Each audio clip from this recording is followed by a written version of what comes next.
तो एक बार फिर स्वागत है आपका हमारे इस वीडियो के अंदर। इस वीडियो के अंदर हम देखेंगे साइंस के मोस्ट इंपॉर्टेंट क्वेश्चन जो कि आपके पशु परीक्षा के एग्जाम के लिए बहुत ही ज़बरदस्त साबित होने वाले हैं। दोस्तों, पशु परीक्षा की एग्ज़ाम बिल्कुल आ चुकी है और आपके ये क्वेश्चन अगर आपने देख लिया तो ये क्वेश्चन आपके एग्जाम में ज़रूर आएंगे दोस्तों। इसके अलावा अगर आप पशु परीक्षा के अलावा अगर रीट की तैयारी कर रहे हो, किसी भी तैयारी भर्ती की तैयारी कर रहे हो, एनटीपीसी रेलवे किसी भी तैयारी कर रहे हो, तो ये वीडियो आपके लिए साइंस की मोस्ट इंपॉर्टेंट वीडियो होने वाली है दोस्तों। तो शुरू करते हैं। हमारा फर्स्ट क्वेश्चन है, विलियन के कणों का आकार कितना बड़ा होता है। तो दोस्तों सबसे पहले बात करते हैं विलियन। तो देखो, क्लास 9th में एक टॉपिक चलता है पदार्थ का, उसके अंदर पढ़ते हैं विलियन, निलंबन और कोलाइडल। वहाँ पर हम देखते हैं कि जो विलियन होते हैं उनके कणों का आकार बहुत ही छोटा होता है। उन्हें कणों का आकार होता है वो 1 नैनोमीटर से भी क्या होता है, कम होता है। अब 1 नैनोमीटर में कितना मीटर होता है, 1 नैनोमीटर में 10⁻⁻9 मीटर होता है। तो उनके कणों का आकार बहुत ही छोटा आता है, यानी 10⁻⁻9 मीटर, यानी 1 नैनोमीटर से भी छोटा होता है। तो इसका जो राइट आंसर होगा वो होगा 1, ऑप्शन नंबर ए सही है। 1 नैनोमीटर से भी कम होता है विलियन के कणों का आकार। नेक्स्ट क्वेश्चन दोस्तों आपके सामने, निम्न में से किस में टिंडल प्रभाव दिखाई देता है। तो सबसे पहले टिंडल प्रभाव क्या होता है दोस्तों, जब भी आप किसी कमरे के अंदर, बंद कमरे में प्रवेश करते हो तो आपको रोशनदान से एक प्रकाश का मार्ग दिखाई देता है जिसके अंदर आपको धूल के कण दिखाई देते हैं बहुत सारे, है ना। उसको बोलते हैं टिंडल प्रभाव बोलते हैं। और टिंडल प्रभाव होता है वो, देखो ध्यान रखना, विलियन, निलंबन, कोलाइडल 3 चीज़ें होती हैं। तो विलियन होता है ये प्रकाश के कणों को फैलाता नहीं है, इसलिए विलियन में तो टिंडल प्रभाव नहीं दिखाई देगा। निलंबन होता है ये प्रकाश के कणों को फैलाता है लेकिन टिंडल प्रभाव इसमें दिखाई नहीं देता है। तीसरा है कोलाइडल, इसमें ये प्रकाश के कणों को फैलाता है, प्रकीर्णन करता है और इसमें टिंडल प्रभाव दिखाई देता है। तो ऑप्शन सी आपका बिल्कुल राइट है। नेक्स्ट क्वेश्चन दोस्तों आपके सामने, निम्न में से किसे फिल्टर पेपर से नहीं गुजारा जा सकता है। फिल्टर पेपर से नहीं गुजारा जा सकता है। तो दोस्तों देखो कि आपको पता होना चाहिए कि फिल्टर पेपर से कौन नहीं गुजरेगा, जिसके कणों का आकार क्या होगा, बड़ा होगा। तो आपको पता है कि विलियन होता है उसके कणों का आकार बहुत छोटा होता है, तो ये भी नहीं गुजरेगा, ये भी गुजर जाएगा। कोलाइडर होता है इसके कणों का आकार बहुत छोटा होता है, ये भी गुजर जाएगा। लेकिन निलंबन होता है इसके कणों का आकार काफ़ी बड़ा होता है। निलंबन के कणों का आकार वो 100 नैनोमीटर से भी ज़्यादा हो सकता है, इसलिए ये फिल्टर पेपर से इसे गुजारा नहीं जा सकता है दोस्तों। और इसको छानने की विधि के द्वारा अलग भी नहीं कर सकते। ऑप्शन बी आपका बिल्कुल राइट होगा। नेक्स्ट क्वेश्चन दोस्तों आपके सामने, केल्विन को सेल्सियस में बदलने के लिए 273 क्या करते हैं, जोड़ते हैं या फिर घटा देते हैं या कुछ भी नहीं करते हैं, इनमें से कोई नहीं। तो दोस्तों मैं आपको बता दूं, अगर आपको केल्विन को सेल्सियस में बदलना है तो आपको एक सूत्र ध्यान में रखना है। वो सूत्र होता है इसका TK बराबर TC प्लस 273। ये सूत्र आपको ध्यान में रखना है। यहाँ से अगर आपको केल्विन को सेल्सियस में बदलना है तो आपको 273 जोड़ना पड़ेगा। और अगर सेल्सियस को केल्विन में बदलना है, ठीक है ना, सेल्सियस तो सॉरी देखो, अगर आपको केल्विन को सेल्सियस में बदलना है तो यहाँ से 273 घटाना पड़ेगा, ठीक है ना। केल्विन को सेल्सियस में बदलने के लिए 273 घटाना पड़ता है और सेल्सियस को केल्विन में बदलोगे ना तो 273 जोड़ना पड़ता है। यहाँ से आराम से निकल जाएगा दोस्तों। अगला क्वेश्चन है आपके सामने, तत्व शब्द का प्रयोग सबसे पहले किसने किया। तो तत्व शब्द का जो प्रयोग किया था सबसे पहले वो किसने किया था दोस्तों। उससे पहले हम जानेंगे तत्व क्या होता है। तत्व होता है एलिमेंट में, तत्व पदार्थ का वह मूल रूप होता है जिसे किसी भी भौतिक प्रक्रम के द्वारा अलग नहीं किया जा सकता है, उसे बोलते हैं तत्व बोलते हैं दोस्तों। अब तत्व शब्द का जो प्रयोग करने वाला फर्स्ट वैज्ञानिक था वो कौन था, वो था रॉबर्ट बायल था दोस्तों। इसने सबसे पहले तत्व शब्द का प्रयोग किया था। और आपको पता है कि 2 या 2 से अधिक तत्व मिलकर क्या बनाते हैं, 2 या 2 से अधिक तत्व निश्चित अनुपात में मिलकर बनाते हैं यौगिक। ये क्वेश्चन वेरी वेरी इंपॉर्टेंट है दोस्तों। अगर आपको ये वीडियो अच्छी लग रही है तो वीडियो को लाइक कर देना दोस्तों, चैनल को सब्सक्राइब कर देना। अगला क्वेश्चन है आपके सामने, आकाश का रंग नीला दिखाई देता है किस वजह से। आकाश का रंग नीला दिखाई देता है किस वजह से दोस्तों, प्रकीर्णन की वजह से। आकाश का रंग नीला प्रकीर्णन की वजह से दिखाई देता है कि जो वायु हमारे, आपको पता है पृथ्वी की सतह पर क्या है, वायुमंडल है। और वायुमंडल में जो नीला रंग होता है, जो सूर्य का प्रकाश आएगा तो हमारा वायुमंडल होता है, ये नीले रंग को फैला देता है, जिसकी वजह से हमें आकाश का रंग नीला दिखाई देता है। और जो अंतरिक्ष यात्री होते हैं उसको आकाश का रंग है वो काला दिखाई देता है। ध्यान रखना, वेरी वेरी इंपॉर्टेंट क्वेश्चन है।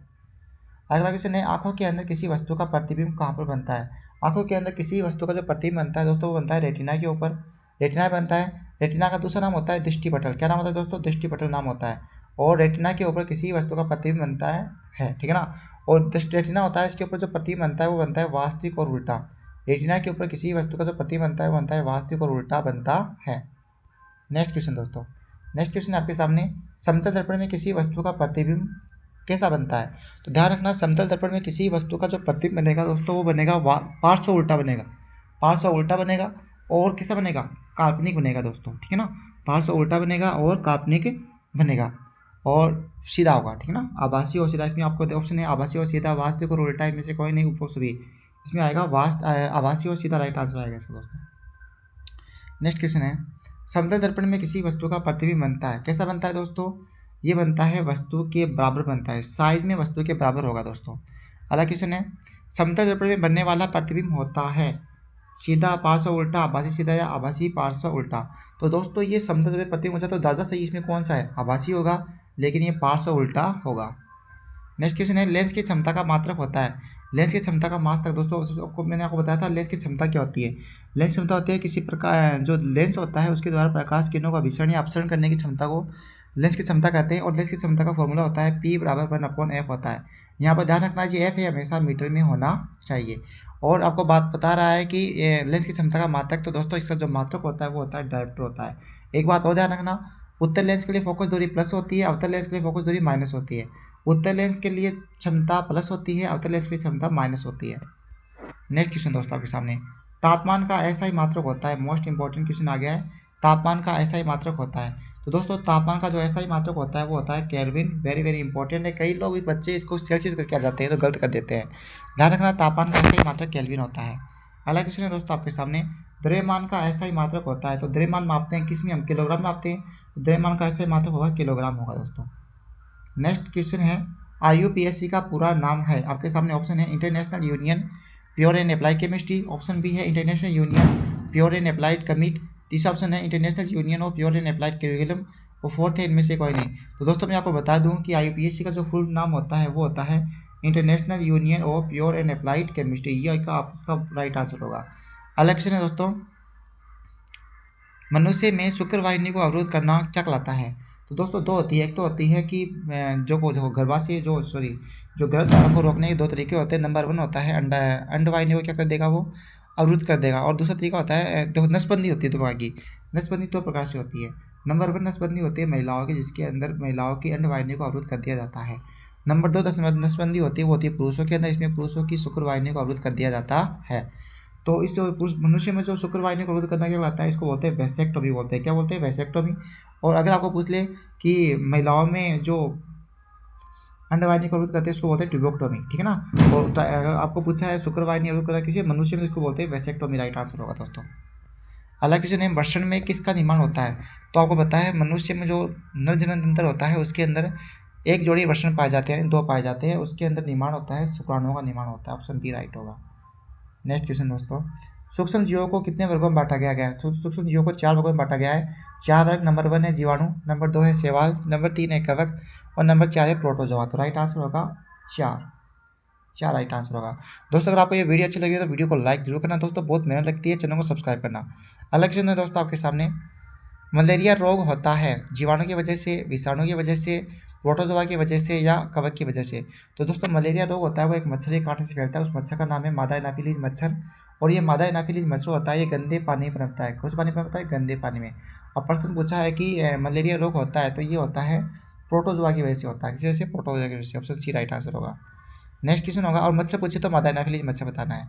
अगला क्वेश्चन है, अतिसार रोग होता है। अतिसार रोग में को क्या होता है दोस्तों, व्यक्ति को लगातार जबरदस्त दस्त लगते हैं, जबरदस्त वाले दस्त लग जाते हैं, उसको अतिसार रोग बोलते हैं। तो अतिसार रोग होता है, ये भी प्रोटोजोआ के द्वारा होता है दोस्तों। नेक्स्ट क्वेश्चन है, हैजा रोग होता है। हैजा रोग होता है, ये जीवाणु की वजह से होता है। और हैजा रोग के जो जीवाणु का नाम होता है वो होता है विब्रियो कोलेरी। क्या होता है, विब्रियो कोलेरी होता है। और आज का लास्ट क्वेश्चन दोस्तों, टीबी रोग होता है। टीबी यानी क्षय रोग, ये भी जीवाणु की वजह से होता है। और टीबी रोग के जो जीवाणु का नाम होता है वो होता है माइक्रोबैक्टीरियम ट्यूबरक्यूलोसिस होता है, माइक्रोबैक्टीरियम ट्यूबरक्यूलोसिस। तो दोस्तों आज की वीडियो में इतना ही, आशा करता हूँ आपको वीडियो बहुत अच्छी लगी होगी। दोस्तों वीडियो को लाइक करना, चैनल को सब्सक्राइब करना और कमेंट करके बताना कि आपको ये वीडियो कैसी लगी। धन्यवाद दोस्तों।